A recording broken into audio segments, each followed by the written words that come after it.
Allez, j'aimerais qu'on garde un peu de temps pour évoquer ce qui se passe du côté de l'Ukraine avec cette inquiétude qui nous vient de Vladimir Poutine, puisqu'il a supervisé aujourd'hui, depuis une salle de contrôle, l'entraînement de ses forces de dissuasion nucléaire, au moment même où la Russie réitère auprès de ses partenaires, l'Inde et la Chine notamment, ses accusations contre l'Ukraine de préparer une bombe sale.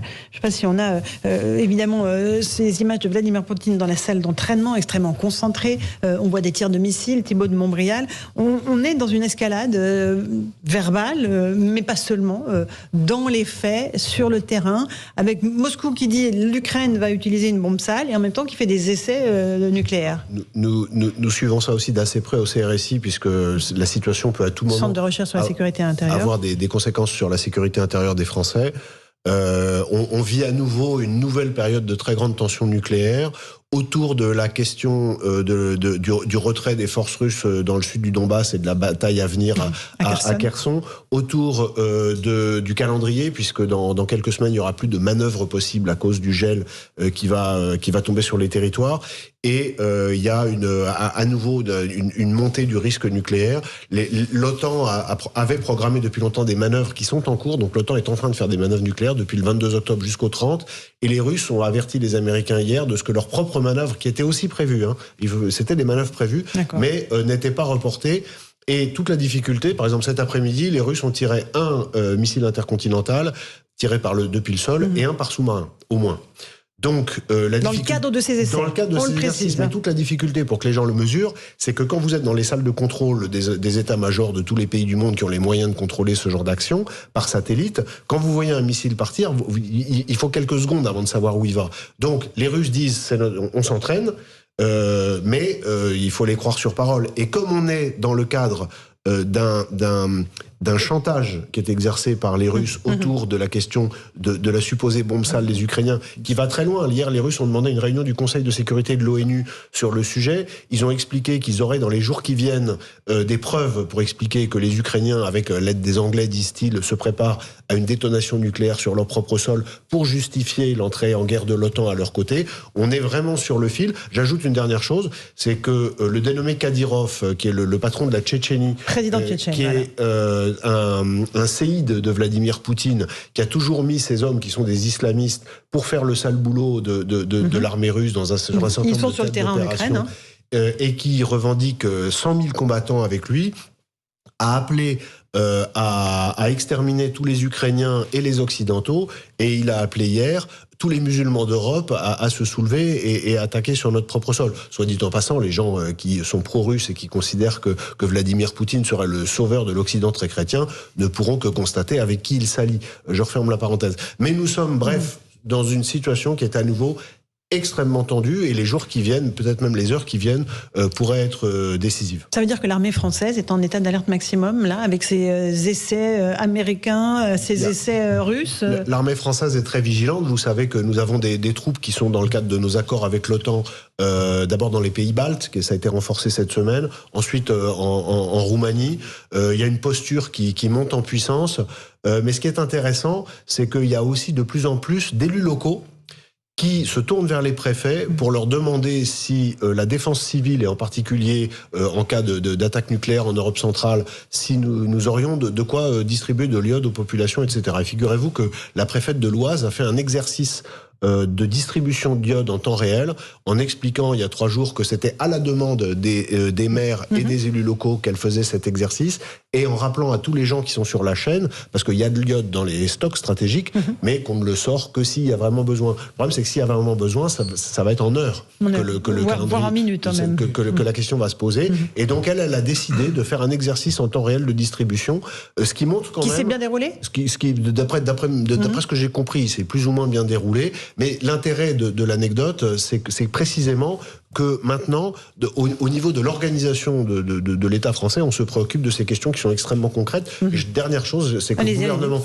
a mis en place, et ça c'est vraiment bien, quand il y a des choses bien, il faut le dire, un système qui s'appelle Alerte.fr, qui fait que enfin la France a un système d'alerte des populations civiles comme aux États-Unis et en Israël, et qui fait que maintenant, s'il se passait quoi que ce soit, y compris d'ailleurs accident industriel ou autre, nous serions prévenus par nos téléphones. Ce qui est une avancée majeure. Et dans ces cas-là, il faut aller au sous-sol le plus vite possible. Dans ces cas-là, il faut suivre les instructions qui sont sur nos téléphones. Oui. Joseph Massescaron. Et nous sommes rassurés. Je suis sûr qu'Olivier Véran a dû dire qu'il y avait assez d'iode pour tout le monde. Non, mais il y a trêve de plaisanterie. Sur ces manœuvres faites par Vladimir Poutine. Des personnages qui incitent naturellement la plaisanterie. Bien sûr. Mais là, on parle d'un sujet grave, la dissuasion nucléaire. Poutine qui supervise l'entraînement de ses forces, qui fait des tirs de missiles. On est encore dans la démonstration de force. Ma question, c'est que... c'est juste une interrogation. Il y a, et bien sûr, là, ça ne nous a pas échappé, il y a une mise en scène de Poutine. Mon interrogation, c'est est-ce qu'il contrôle aussi complètement la situation? C'est-à-dire, est-ce que cette... là, dans sa salle de commandement, on espère que oui. Est-ce que justement cette démonstration, je parle de politiquement, est-ce qu'il n'y a pas aussi des éléments... je ne suis pas sûr que la sortie de Kadyrov, parce que j'ai lu en effet qu'il voulait effacer toutes les villes ukrainiennes, il n'a pas dit que ça. Il a critiqué en effet aussi fortement Poutine en le trouvant, je vais être trivial, pardonnez-moi, mou du genou.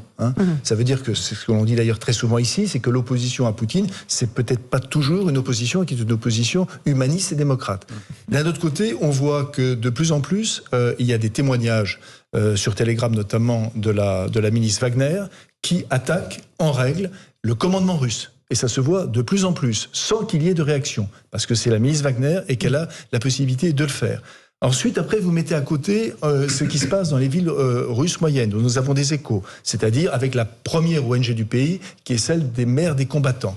Vous avez, il y a tous ces éléments qui sont... Et je ne dis pas ça parce que je suis dans l'idée que du jour au lendemain, il va y avoir une révolution de palais ou quoi que ce soit. Non. Je dis ça simplement parce que je ne crois pas qu'un Poutine qui soit plus ou moins un peu flottant ou déstabilisé, ce soit une bonne chose non plus. Voilà. Mais ces éléments-là doivent être pris en compte également. Oui, ce qui est très inquiétant actuellement, c'est que d'abord il y a beaucoup d'incertitudes, on ne sait pas vraiment ce qui se passe, mais surtout tout ce qui présidait à l'équilibre international, y compris en cas de conflit depuis 70 ans, c'est-à-dire la rationalité, n'existe plus. Il n'y a plus de rationalité derrière laquelle réfléchir, faire des stratégies, etc. Et ça, c'est très inquiétant. Pour en revenir juste à ce que vous nous disiez, est-ce que ça veut dire que le risque terroriste sur notre sol est en train de réaugmenter ?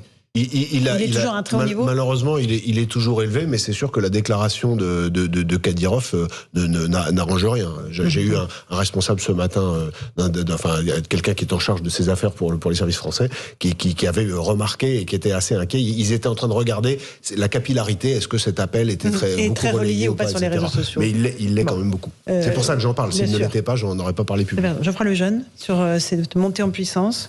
Moi, j'observe un peu hébété depuis le début de ce conflit, ce que vous appelez une montée en puissance, en effet, et l'escalade de ces dernières semaines, en essayant de comprendre à la fois ce qui se passe dans la tête d'un Russe, ou en l'occurrence de Vladimir Poutine, c'est-à-dire que je comprends ce qui a conduit à l'agression de l'Ukraine, l'angoisse vis-à-vis de l'OTAN, l'angoisse vis-à-vis de ses frontières, etc., l'histoire russe, et en comprenant évidemment la réaction ukrainienne qui se défend face à un agresseur. Et je vois ces deux logiques implacable s'affronter et monter jusqu'à la situation qu'on vit aujourd'hui, en me désolant et en me désespérant, et surtout en ayant très peur de n'entendre aucune voix offrir une solution pour la paix. C'est-à-dire qu'en fait, cette semaine, Emmanuel Macron était à Rome, il a prononcé un discours sur la paix, il a rencontré le pape, qui est sur la même position. Ça les empêche pas de condamner Poutine, mais je veux dire, ils sont dans une recherche de paix, et je trouve finalement, en tout cas je me suis dit en les écoutant, qu'ils sont absolument seuls. J'ai le sentiment, on n'entend absolument pas ce discours du côté des Américains, et on le comprend très bien. On n'entend pas trop ça, ou en tout cas on le croit pas quand il le dit de la part de Vladimir Poutine, encore moins du côté de Zelensky, qui lui pour le coup a carrément des velléités d'exterminer les Russes un par un, c'est quand même ce qu'il a dit. Et donc je me dis que pour que tout ça s'arrête, il faudrait qu'il y ait une volonté de la part de beaucoup de dirigeants, d'une majorité de dirigeants, d'arriver à un accord, de trouver une solution, de négocier. Et en fait, je pense que la volonté n'est même pas là. C'est ça qui m'inquiète le plus, et je ne vois pas, je ne crois pas à l'option de la paix en ayant fait plier l'un des deux. Je ne crois pas à une défaite totale ni de l'Ukraine ni de la Russie. Ni de l'un ni de l'autre. Historiquement, pardon, je pense Quand j'entends Geoffroy, il a tout à fait raison. Je pense à ces tentatives de paix pendant la guerre de 14-18 pour que ça s'arrête, notamment avec l'héritier de Habsbourg et justement Rome, et d'ailleurs Rome, et qui avait lancé des tentatives de paix et ça n'avait pas, bien sûr, ça n'avait pas abouti. Donc parce qu'on est proche plutôt, à mon sens, de ce type de conflit plutôt que de celui de la Deuxième Guerre mondiale. Karim Zerebi sur Poutine qui entraîne ses forces de dissuasion nucléaire. À l'évidence, il y a de quoi être inquiet. En plus, avec les informations que Thibault de Montbrial nous a livrées, les informations d'experts, donc il y a de quoi être inquiet. On a le sentiment qu'on va franchir un cran dans cette guerre. Donc, d'un côté, sur le terrain, les forces ukrainiennes continuent d'avancer et les forces russes d'être en difficulté. De l'autre côté, on a une image qui est une mise en scène dont on ne sait pas quelle issue va être celle de Poutine, qui est dans son bureau, dans sa salle de commandement.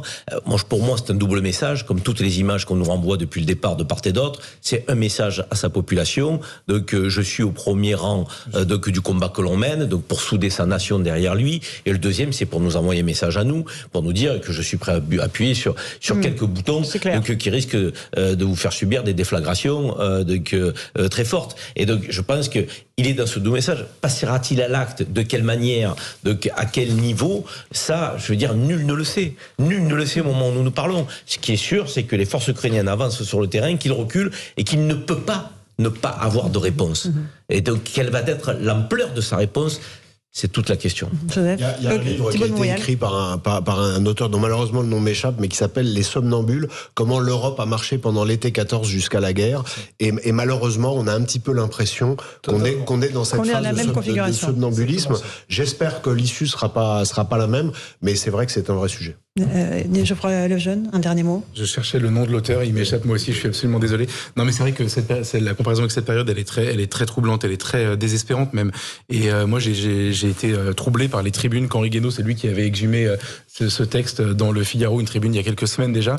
Il décrit l'avancée inéluctable vers le chaos en réalité. Et encore une fois, je pense que, notamment, je suis assez gêné de la propagande qu'on entend des deux côtés d'ailleurs, selon laquelle l'un des deux camps finira par plier le genou. C'est pas vrai, ça n'existera pas. D'ailleurs, on sait qu'on a payé en 1940 l'humiliation de 1918 de l'Allemagne. Bref, et donc je pense que si on essaye d'avoir un perdant et un gagnant, on va vers le chaos. Merci à tous les quatre. Très bien, merci beaucoup. Merci à tous les quatre d'avoir participé à Punchline sur CNews et sur Europe 1. Dans un instant, Christine Kelly et ses invités pour Face à l'info sur CNews. Et sur Europe 1, c'est Europe Soir. Bonne soirée sur nos deux antennes. Punchline, 18h-19h, Laurence Ferrari sur Europe.